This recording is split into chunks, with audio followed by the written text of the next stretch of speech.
नमस्कार मेरे प्यारे साथियों, मैं हूं वरुण गौतम। आप सबको पता होगा कि हमारे देश का प्रथम नागरिक राष्ट्रपति को माना जाता है और दुर्भाग्य से आज हमारे देश में प्रथम नागरिक एक दलित को बनाया गया है। और वो ऐसा दलित जिसको पता ही नहीं कि वो हमारे देश का राष्ट्रपति है।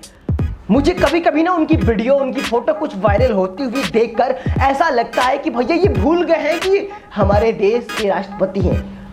सच में आप उनकी कभी कभी फोटो और हाथ जोड़ के ऐसे ऐसे देखेंगे कि जब वो एक हमारे देश का राष्ट्रपति एक हवलदार चपरासी के सामने भी जी हुजूरी करता हो तो आप कंफ्यूजन में पड़ जाएंगे कि क्या ये सच में हमारे देश का प्रथम नागरिक राष्ट्रपति ही है जो सबके सामने जी हुजूरी करता नजर आता है। छोड़िए इन सब बातों को, मैं एक फतेह की बात आपको बताता हूँ। हमारे देश के राष्ट्रपति के साथ कोई धोखाधड़ी कर रहा है। हमारे देश के राष्ट्रपति ने खुद अपने मुंह से ऐसा कहा है, हम टैक्स भी देते हैं 3.25 लाख रुपया महीना, लेकिन वो कोई कहेगा कि आपको, लेकिन जो मिलता है उसकी सब चर्चा करते हैं कि आपको तो 5 लाख मिलता है,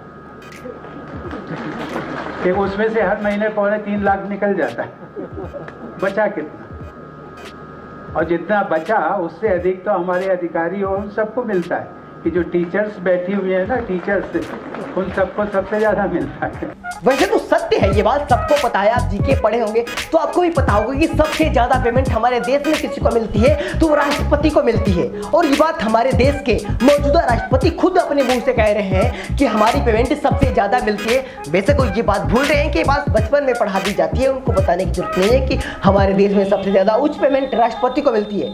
लेकिन सोचने वाली यहाँ पर यह बात है कि हमारे देश के राष्ट्रपति ये कह रहे हैं कि 3 लाख रुपए, 3.25 लाख रुपए, 3 लाख गलती से बोल दिया भैया, 3.25 लाख रुपए तक वो टैक्स दे देते हैं। लेकिन हमें बचपन में ये भी पढ़ाया गया था कि हमारे देश में राष्ट्रपति का पद ही एक ऐसा पद है जहां पर टैक्स फ्री वो पद होता है, जहां पर 1 रुपए हमारे देश के राष्ट्रपति से टैक्स नहीं लिया जाता है, क्योंकि हमारे देश के प्रथम नागरिक माना जाता है राष्ट्रपति को, और इसलिए राष्ट्रपति से टैक्स नहीं लिया जाता है। तो आखिर कौन हमारे देश के दलित राष्ट्रपति का चूतिया काट रहा है? आखिर कौन है जो हमारे देश के दलित राष्ट्रपति का शोषण कर रहा है? भैया कोई तो है जो 3 लाख रुपए हमारे देश के दलित राष्ट्रपति से ऐंठ रहा है। कोई ना कोई हमारे देश के दलित राष्ट्रपति को बेवकूफ बना के और टैक्स के नाम पर 3 लाख रुपए हर महीने उनसे ऐंठ रहा है। मैं अपने देश की सरकार से और अपने देश के प्रशासन से हाथ जोड़ के अपील करना चाहूंगा कि इस पर संज्ञान ले और जांच करे कि कौन है जो हमारे देश के राष्ट्रपति से टैक्स के नाम पर धोखाधड़ी कर रहा है।